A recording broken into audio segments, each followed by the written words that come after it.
Alpine Pat here, Wednesday, January 8th. I just want to say Happy New Year. Hope 2025 treats you well. Winter has finally arrived in the valley. After a mild start to the season, the cold has set in and we have been making some quality snow.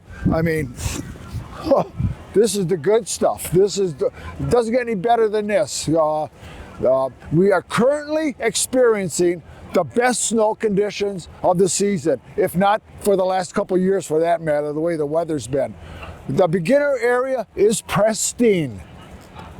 Get an Alpine Valley instructor, and now is the time to get a lesson and learn how to ski or snowboard.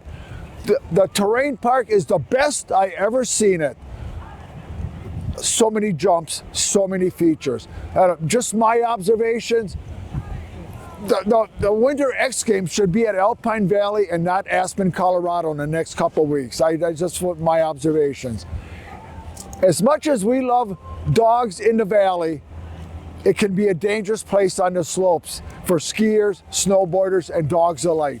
Please keep your canine companions at home. We got a lot of events scheduled for the next couple of months. Every week has something planned. Please go to our webpage and just see family events, a rail jam. We got just so many, too many to mention. Check them out on our webpage. But before cabin fever sets in, a trip to Alpine Valley would be just what the doctor ordered. I mean, I can't think of any better therapy than right here. Come on out, get some in, and hope to see you soon. Booyah!